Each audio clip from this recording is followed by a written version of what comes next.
we're gonna switch course a little bit.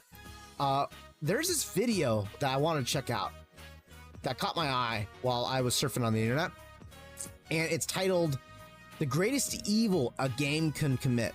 And I was kind of like immediately like, oh, that's kind of an interesting subject matter.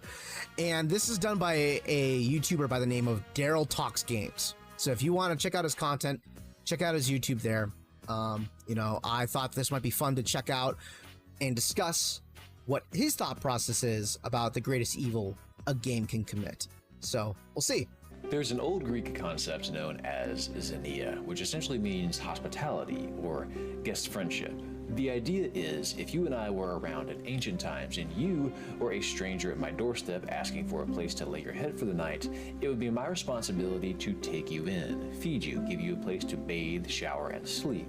Most important, you know, it's kind of interesting that they're going to this time period, this subject matter, because I feel like it's almost somehow correlates to the game I'm playing right now.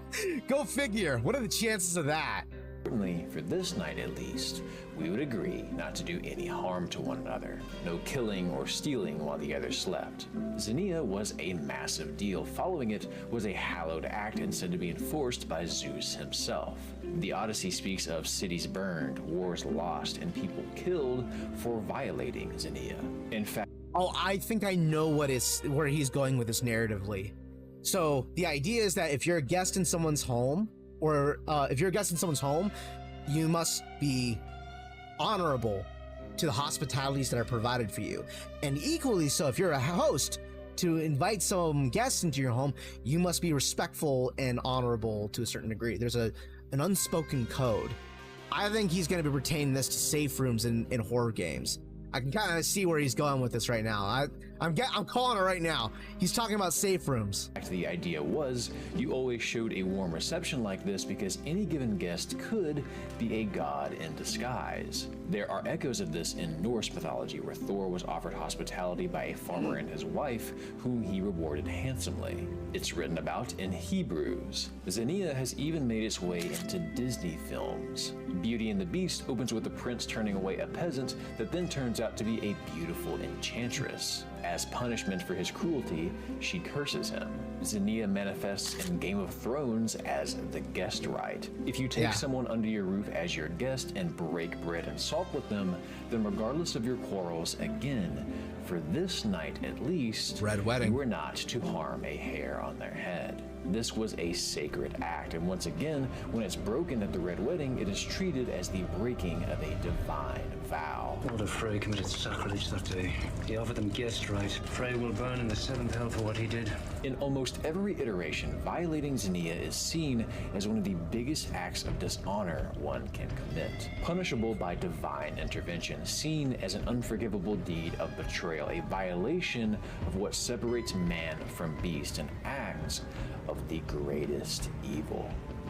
And why that is the case is because the greatest evil that someone could commit is betrayal, and betrayal of one's hospitality and decency and honorability is considered a devious one at that.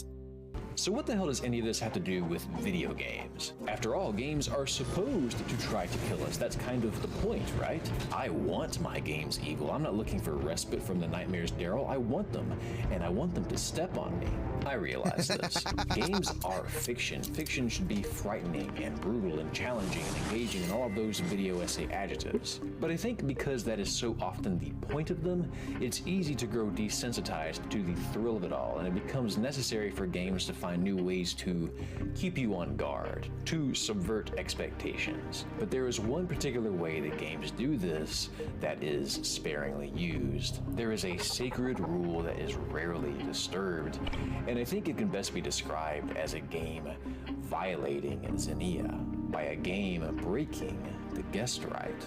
And that may sound a little strange. How exactly would a game do this, right? What line should a game never cross? I want to tell you all about it. I've got so many juicy examples, so go grab a snack, get cozy, and while you're doing that, let me tell you about today's sponsor, Opera GX. Using Opera GX has made me realize how so we're going to skip ahead of this because I'm not going to suffer through a sponsored advertisement. I appreciate the time that you offered it. If you want to watch the sponsorship, you can watch this video on your own. But we're gonna skip ahead. So use my link below and go download Opera GX for free today. Thanks again to Opera for the sponsor. Now back to business. There's nothing quite as relaxed. Yeah, right off the bat, the first song I heard that he played was the rest song in Resident Evil. That's what the first thing I thought about. I was thinking about Resident Evil 2, and when you go to the restrooms, Mr. X can't get you in there. And I always thought that was kind of a shame that he couldn't find you in save rooms. Or in certain rooms, and even in the game that are not save rooms, there are certain like safe rooms that he can't have access to you at all. And I always thought that was kind of a shame in certain categories. Granted, you can mod that out with mods now, but still, I always thought that was kind of funny. And so as soon as I heard the Resident Evil music, I was like immediately, oh, of course, that's what it was. That's what it was going to be going into, safe rooms. Relaxing in a video game is hearing a song like this, arriving in a safe room after a hellish romp through one of the many Resident Evil games. There's no sigh of relief. You love the Resident Evil 3 remake? Yeah, this one's pretty fun. You discover a bonfire or a save station or a bench when you are desperately looking for a break from a long, arduous stretch of combat. Checkpoints are a necessary break from the tension that your adventure has placed on your shoulders, and they serve many purposes outside of saving. A chance to rebalance the difficulty with upgrades and stat increases. They help steady the pacing of your adventure. They keep the game from becoming too demanding or excessive. And in many ways, they are cozy because they're the one place where you can be assured that you are okay. The game won't ask anything of you here. Sit and rest. Be our guest. This is what almost all games teach us, that checkpoints and save stations and safe rooms are safe. Which is what makes it so unsettling when one is anything other than that. Huh? In Final Fantasy VII, when you're trying to recruit Yuffie, you kind of have to hunt her down like a Pokemon, right? And once you Oh my god, I can't believe he's using this reference. do find her and catch her, you're presented with this screen. You can run over and talk with her, where you'll have to answer her questions correctly in order to get her to join your team. I remember this the first time I played through this. I got this wrong so many times. If you go to the save point, she will rob you blind. And by the time that you're done saving, you'll lose a bunch of money, and it's guaranteed to happen. You can't prevent it from happening just because you saved. It's guaranteed to happen if you go to the save point. There's all these traps where she can blindside you. And the only way that you can like successfully integrate her into the group is if you complete her side mission properly. Or to ensure you don't have to hunt her down again, you can go activate this save point first. Obviously the latter makes the most sense, so you do it and then wait, why is the save option grayed out? Motherfuck. Now this is a cute little moment. It isn't scary or brutal or stupidly punishing, but it is a complete shock if you fall for it. Since the dawn of the console era, saving your game and replenishing your health at a save station has been a given. It is an established enforced rule, not between the character and the artificial world, but between the cartridge and the human.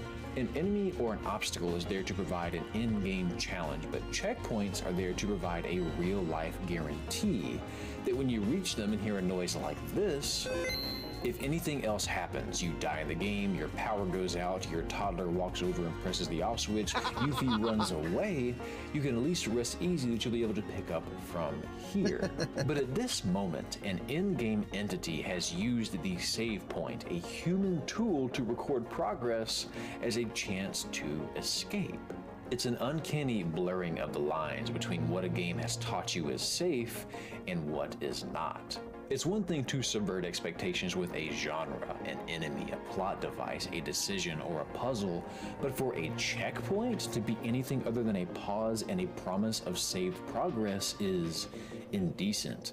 A low blow, a break of trust, a break of Xenia. It shows Delta Rune. Mischievous here, you can imagine how other games could potentially do this for much more malicious purposes. And let me assure you, other games have.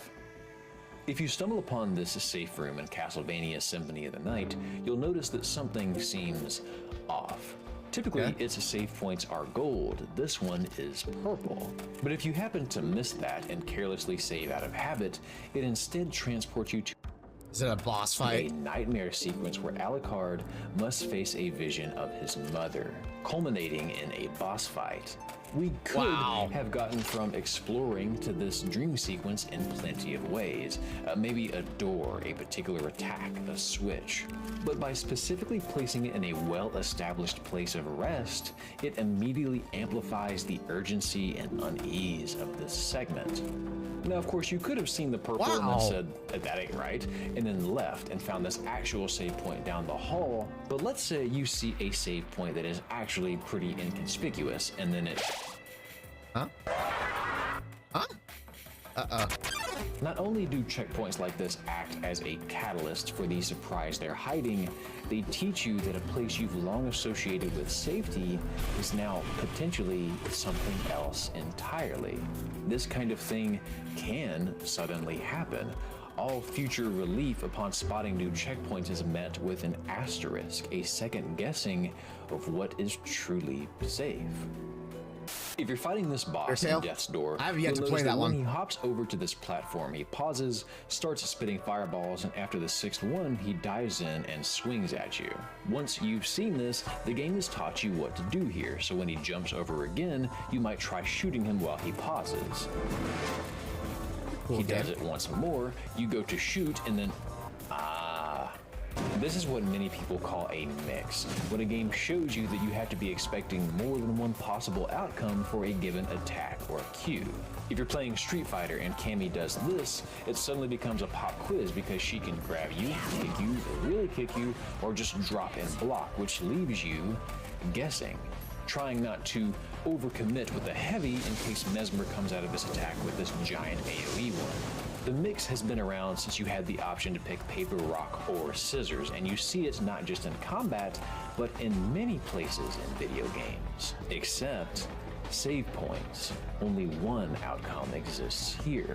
But when a game shows you that something else can happen at them, it adds a mental stack to the one place you thought was a reprieve.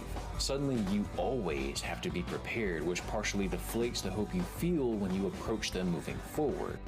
In case you don't know what mental stack means, mental stack is a fighting game term, but it's also used in many other games like shooters and stuff like that.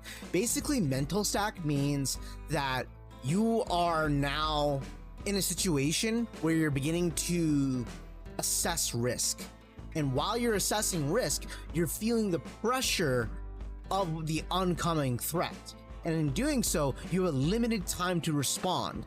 So you're forced to make a decision, usually between 2 or 3 options. This is why we call mix-ups in fighting games mix-ups, because they apply natural mental stack. You have a 1 in 3 chance to guess right, but you have a very short allotted amount of time to get the right guess. And we call that mental stack. The mental stack can accrue significantly the more that you begin to find yourself under not only more pressure, but the more options that the threat has available to them. So a great example of this that can exist in a single player game, as he was covering, is where a situation where an area is typically safe and there's no threats, and suddenly that threat can now enter the room, and now you're not safe anymore. So when you're going into those safe areas to like heal, recover, transact, or even save, that threat can come in there and disrupt all of that. And so you have to think about it in the back of your mind, are you actually safe? Or are you capable of actually being able to do what you need to do? Or do you need to be thinking about when that threat's going to be coming at you? That's what he means by mental stack. In most games, treasure chests are an exciting thing because for the longest time, they were considered to be, a treasure, a happy find. But now, with the popularization of mimics and traps, suddenly even those have a mix and must be approached carefully. There's the mental stack. To do this to a checkpoint is diabolical because even if it is only a one-time thing, that uncertainty can linger. Yeah, you'll always be paranoid. You've seen these fake checkpoints around at least once before. Maybe it was the crystal bugs in Final Fantasy XII that look exactly like save points, but attack you and must be defeated before they turn back into actual save crystals. Maybe it was the fake checkpoints in Chrono Trigger that split into 3 when you touch them and playfully dance around you, almost mocking you. There's a nefarious save point in I Want to Be the Guy that attacks you when you try to interact with it. And of course, I'd be remiss if I didn't mention the distant village encounter in Hollow Knight, which is sort of the epitome of violating Xenia, because when you arrive after an arduous drag through the spider-infested deep nest, these villagers welcome you warmly. The whole thing is almost a little unsettling because they aren't speaking like normal NPCs. There is no flavor text or conversation, but instead a quiet demand disguised as an invitation. Sit. And because benches have been a godsend through your entire journey, naturally that's what you'll do. Only then to find yourself trapped as the game doesn't save, your health isn't replenished, and the entire room creeps towards you as the screen fades to black. That's crazy. These instances all step on that promise of safety that so many games have established, all for the sake of toying with you and adding tension in the one place that is supposed to be your rest from tension. It is cruel, but it is most certainly a great way to subvert expectations and create the sensation that you are never truly safe. It creates memorable moments. Quite fancy, actually. Some members of the FromSoft fan base have even drafted concept art for bonfire mimics, fake bonfires that when approached become this and attack you. Fun. There's a big part of me that, despite how remarkably uncool this treacherous checkpoint trope is, can't help but find myself grinning at the prospect of more games doing this. In fact, it's kind of incredible to me that despite how critical safe rooms are at easing the unease in Resident Evil, that the series has never made use of an unsafe safe room, at least according to my research. Research? What am I, Dorothy Ann from the Magic School Bus? According to my research. Research. Also, if I'm wrong, please don't be shy. Gonna go play Undertale now? These games, like many titles, you'll have to let me know if you how much fun you had with that. I've yet to play the game. I'll definitely get around to it at some point. In fact, Resi music composer Akiyuki Morimoto emphasized here that they want safe rooms to not just be a relief, but also memorable. To them, it's critical for pacing that the player, 1, have this break, and 2, promptly know that it is in fact a break signaled by a particular song. Even going as far in Resi 7 as recording the safe room theme you're hearing right now on a tape recorder so it would meld naturally with the dated analog electronics you'd find in the Baker residence. There is a clear commitment for these developers and many others in making these sacred places honorable and untarnished. To uproot a checkpoint like this would be to undermine all of the others in the game, which is not what developers generally want if they plan to create a fair, balanced, and well-paced experience. This is probably why you don't see a ton of these in games, and if you do, it's reasonable.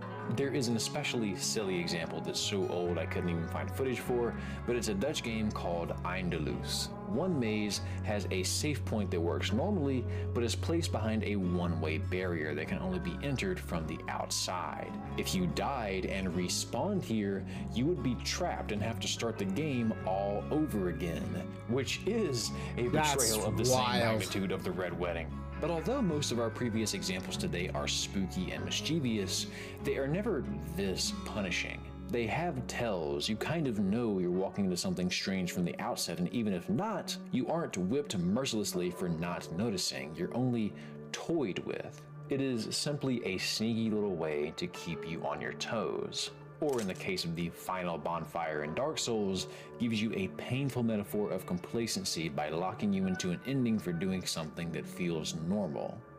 There are layers to this, that's a whole other video. But again, these are all one-time trickery-dickery simple gimmicks. But these last 2 examples are not just one-time things. Lisa the Painful is a game that does not really give a damn about you. Combat is immediately an uphill battle. The story is immediately dark. It is simultaneously quirky and inhumane. And because both combat and random events are rather punishing, healing up and restoring your SP is going to be critical. Resting in this game works as follows. If you decide to stay at a campfire, any of the following things can happen. An item is stolen from you, money is stolen from you, a spider afflicts you with poison, or even deep poison. Always you find a note negative stating that effect. a party member has been kidnapped by a gang. You get hit in the head with the bat, permanently lowering your SP and luck by 10. A party member decides to leave your party. Permanently. A random guy farts on you. No negative effects. Being farted on is a good outcome here. Let that sink in. This is only a handful of the risks that come with trying to rest, but there are ways to avoid these things happening. You have the option to stay at an inn or a tent with someone watching over you if you can find them, but of course you'll have to pay for the security, which adds another wrinkle to survival.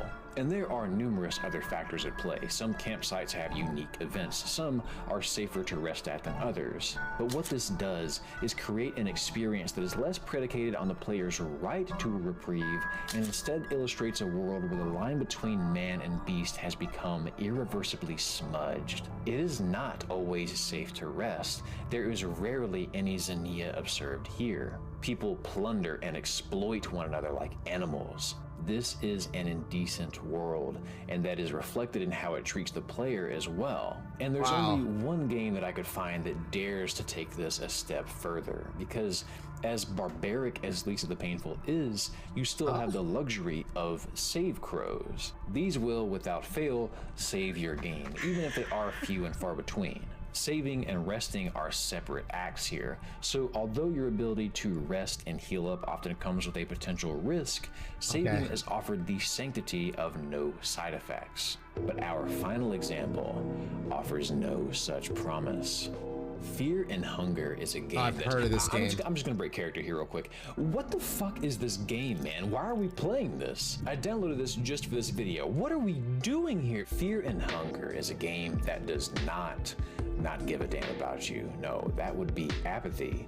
It actively wants to see you suffer. For those of you that haven't played or haven't seen that iPatch Wolf video, this is a roguelike style RPG that will violently projectile vomit in your face if you treat it like any other turn-based RPG. That squirrel's head off? Battles do not give experience. Many enemies have bullshit coin flip insta-kills. There are random events that will almost certainly derail your run.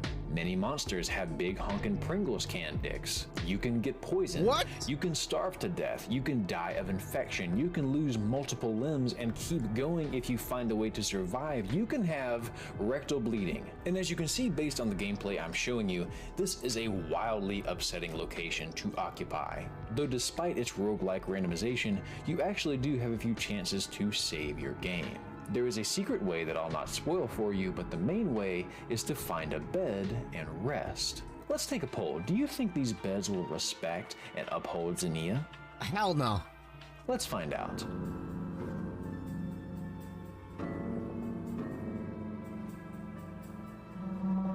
Oh! Maybe he's just bringing me a blanket. Fear and Hunger does not guarantee you get to save if you find a bed. I believe that there are 2 locations that are technically safe the first time you use them, but after that, and for any other bed you find, you must successfully call a coin flip to sleep uninterrupted and actually save your game. It is extraordinarily merciless because while many safe rooms offer a true respite at their discovery, finding a bed in Fear and Hunger almost makes dread bubble up from deep inside you, because you could have a chance to save your game, but you might also be met with a hyper-stressful ambush in the dead of night that could completely devour all progress back to the last time you could save. And this isn't a 50-50 mix, by the way. There is a chance that a handful of other things might happen. Let's say you lose the...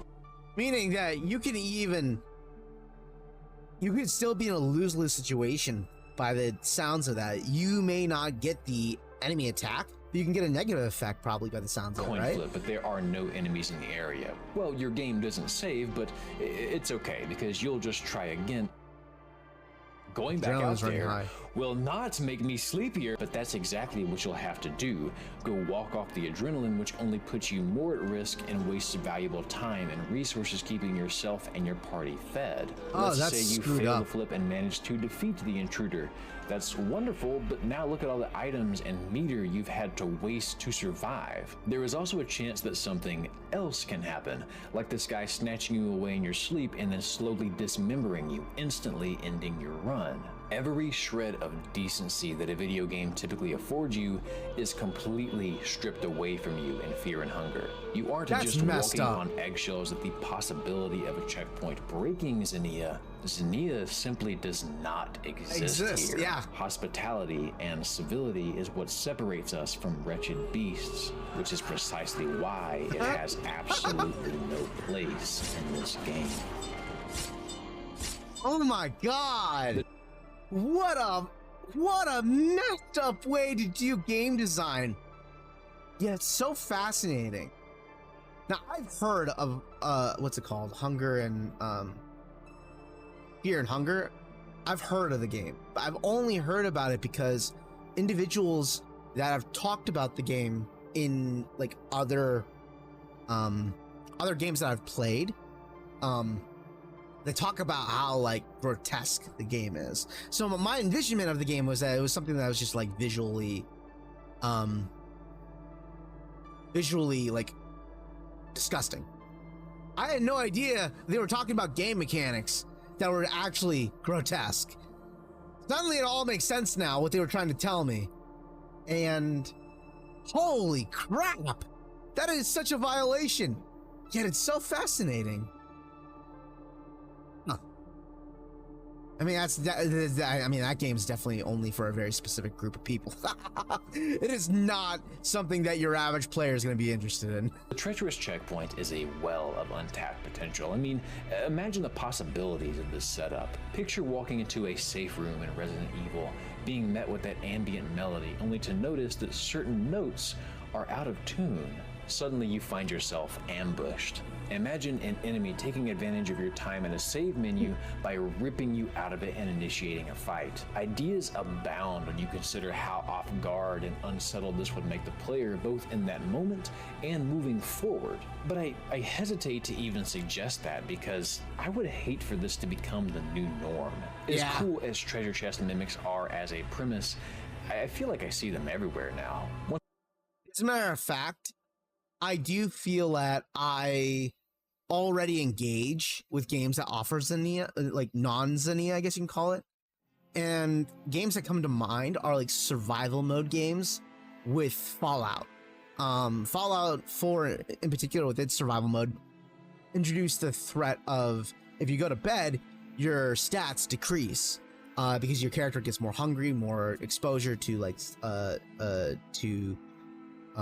you need to use resources in order to replenish other, stats, because your stats decrease as you rest longer and longer, but it's necessary to rest longer in order to recover other stats.